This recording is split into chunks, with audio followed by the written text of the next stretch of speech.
Hello, welcome to the latest edition of Marketing Cracked, and today I'm going to share 5 top tips for managing your social media. Welcome back. Social media management, what's that all about then? It is, of course, looking after your social media accounts 24/7. So rather than sitting there Monday to Friday, 9 till 5, doing all your posting, it is looking after the accounts. It's an ongoing process. And we do a lot of it here at Codebreak. And the reason is because it's flipping hard work. Christmas Day, your birthday, no matter what.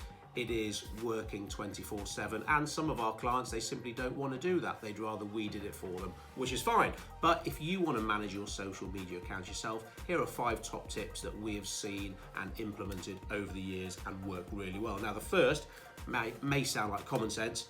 You need the relevant social media apps on your phone. Now, I'll probably talk about Facebook a lot because that is the biggest one we use for most of our clients. So you need the Facebook Pages Manager app on your phone because, like I said, Christmas Day, your birthday, your mother-in-law's birthday, whatever it might be, you need to be monitoring your account. Because if someone asks a question and you don't get back to them till 9 a.m. on Monday, then that person could have gone off the boil. So point number 1, have the app on your phone, and somebody needs to monitor it all the time. Which brings on to number 2, who is going to do the work? We have found numerous times the fewer admins you have, the better.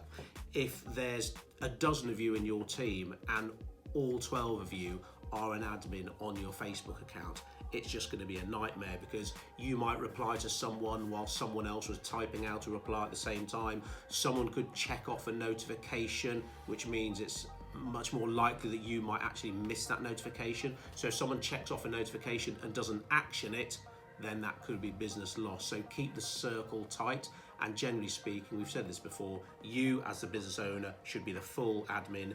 Anyone else should be editor level or below because you don't want to give full admin rights to every Tom, Dick and Harry, believe me. And that's a whole other video, the stuff we've seen happen and go wrong for clients there.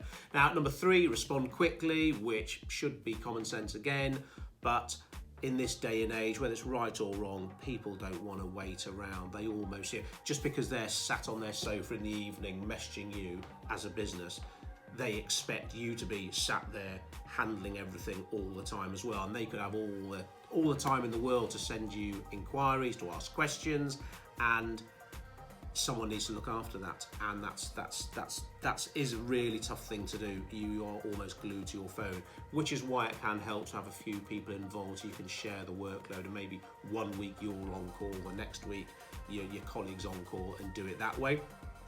But responding quickly, again, the 24/7 nature of social media, that's part of the course. And what we do find is that some people, some businesses, they want to embrace social media. They want to do it because it can work so well for them, but they're not prepared to do these fundamental things that maximize success for you. So if you do just want to post on Facebook and then not look at it, or you get back to people in a couple of days, it isn't going to work for you like you want. So number 4, it's about your tone, about being professional at all times, and almost like matching how people speak to you as well, unless they're being rude, of course. So if someone sends you a message and they use emojis and they're all quite informal, then you simply mirror that tone when you write back to them.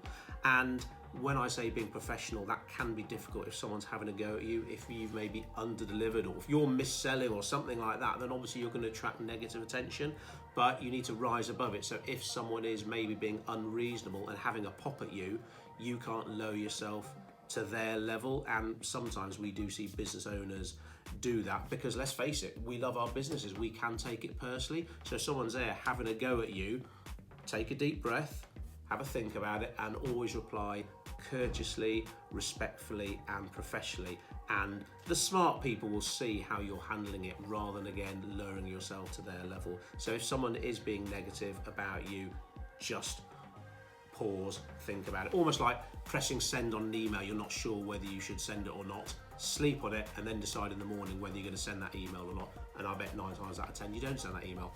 So number 5, almost following on from that, it's about getting people's contact details. So if someone does want to ask questions, someone does have a complaint, what you really want to do is try and get the best number or email address for them, and having a proper in-depth conversation away from social media. Because again, somebody could be sat on their backside on their sofa on a Friday night firing you a message. you reply to them, and then they send you another message, then they ask another question, and watch out for the word just. When someone says, oh, I just got one thing to ask you. No. When they say just, they're going to be asking you questions all night. And what you want to do is say something polite like, listen, Bob, really like to help you, but this can be done much more quickly if we could speak. So what's the best phone number for you?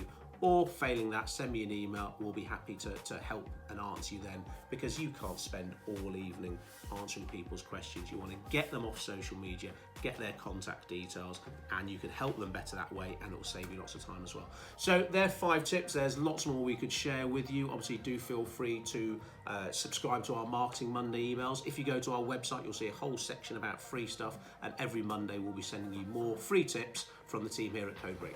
I'll see you soon for another edition of Marketing Craft.